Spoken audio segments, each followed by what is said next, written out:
Bonsoir à tous, bonsoir à toutes. Alors aujourd'hui, nous allons parler de la tyrosine qui est un acide aminé non essentiel pour l'organisme humain, puisque nous savons le synthétiser. Cependant, elle peut être produite en quantité insuffisante, d'où la nécessité d'en apporter suffisamment via une alimentation protéinée et équilibrée. Alors, elle contribue à la fabrication de plusieurs substances chimiques importantes dans l'organisme, notamment la dopamine, l'adrénaline et la noradrénaline, également l'hormone thyroïdienne et la mélanine. Il est important de noter que l'organisme produit des neurotransmetteurs qui ont tendance à diminuer lorsque les périodes de stress ou de troubles mentaux. À ce titre, la tyrosine, précurseur de certains neurotransmetteurs, possède de nombreux atouts et peut aider à lutter contre le stress et s'avère intéressante pour le renforcement de la mémoire, par exemple. Elle peut également être utile pour traiter les troubles de l'humeur, de la dépression, de l'anxiété, la fatigue ou encore les troubles du déficit de l'attention. Alors, bonjour Amine, peux-tu nous expliquer les différentes fonctions métaboliques de la tyrosine?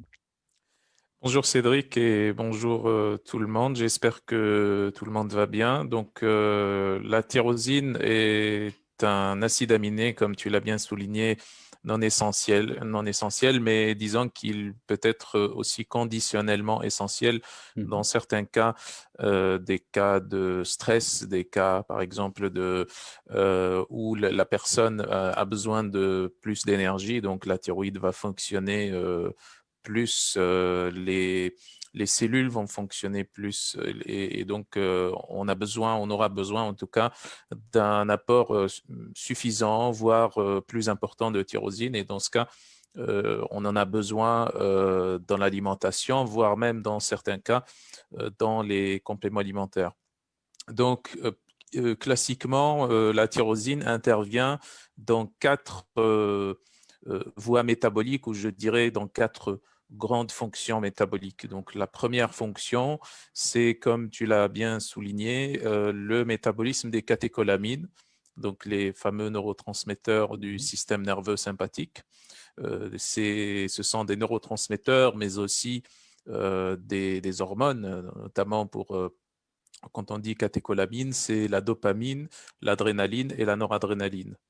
Et donc, ou quand ils sont synthétisés au niveau du cerveau, au niveau cérébral, donc ils sont considérés comme neurotransmetteurs. Mhm. Okay. Et quand ils sont synthétisés au niveau des glandes surrénales, donc on les considère comme des hormones.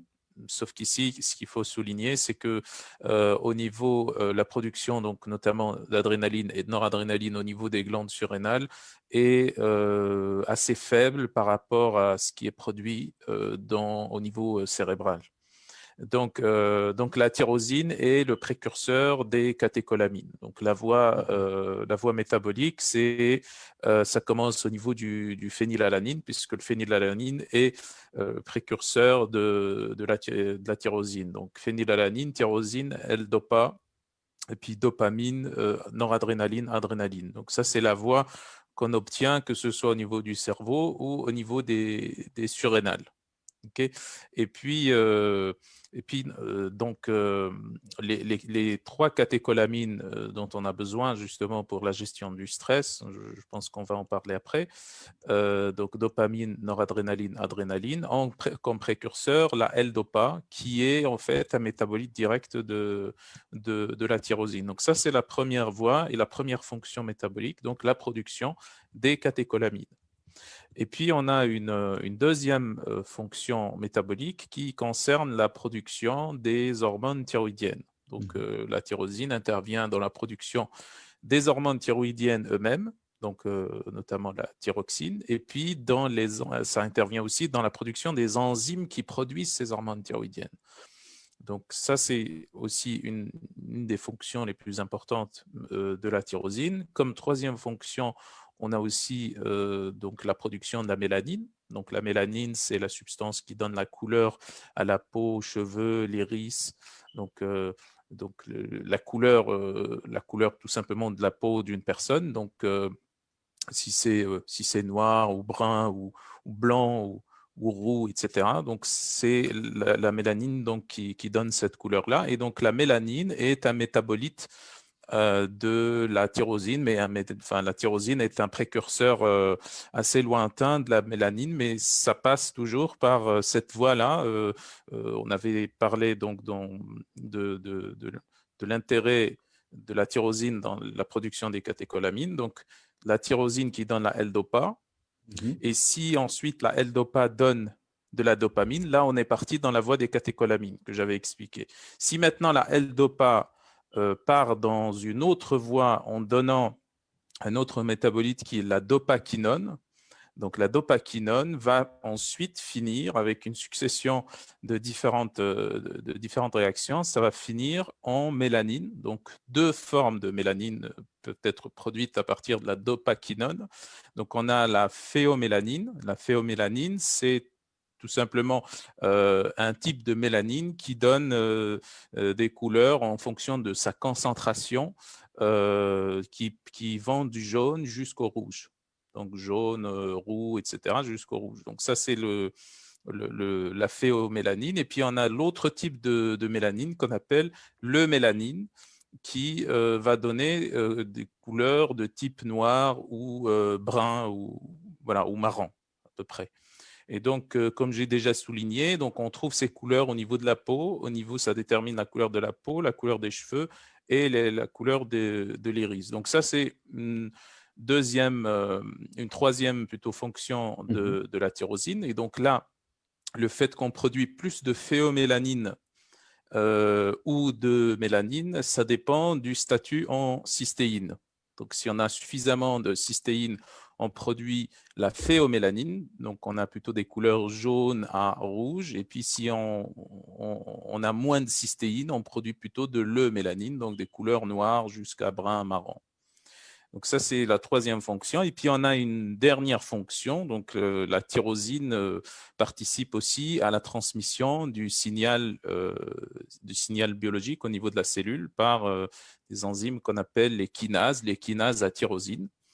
On a aussi les kinases à sérine et d'autres types de kinases. Donc, les kinases à tyrosine vont phosphoryler la tyrosine pour transmettre le signal biologique de la membrane, par exemple, jusqu'au noyau ou autre. Donc, c'est pour transmettre un signal. Quand on dit un signal biologique, c'est comme la transmission d'électrons, par exemple, en cas dans un câble électrique, par exemple. C'est la même chose. C'est pour faire transmettre une information au niveau de la cellule. Donc, cette quatrième fonction est la principale et plus importante fonction. C'est la raison pour laquelle, quand on a des déficits en tyrosine, on voit apparaître des problèmes au niveau des catécholamines, des neurotransmetteurs catécholamines, ou des problèmes au niveau de la thyroïde, par exemple. Donc, par contre, tout ce qui est signal biologique ou signal physiologique, il est prioritaire, c'est-à-dire le pool de tyrosine qui est produit par l'organisme, donc de façon endogène, il est orienté prioritairement vers le signal biologique, donc Mhm. les kinases, etc. Et puis également la mélanine qui est aussi déterminée génétiquement. Et puis le reste, c'est tout ce qui est gestion du stress, donc avec les catécholamines, et aussi la partie thyroïde. Donc la thyroïde et les catécholamines fonctionnent de pair, bien entendu. Quand on a production d'adrénaline, de noradrénaline, les hormones thyroïdiennes ou la thyroïde fonctionnent de façon accélérée. Donc, ça produit plus d'hormones thyroïdiennes et vice-versa. Donc, voilà un petit peu les fonctions ou les 4 principales fonctions de la tyrosine.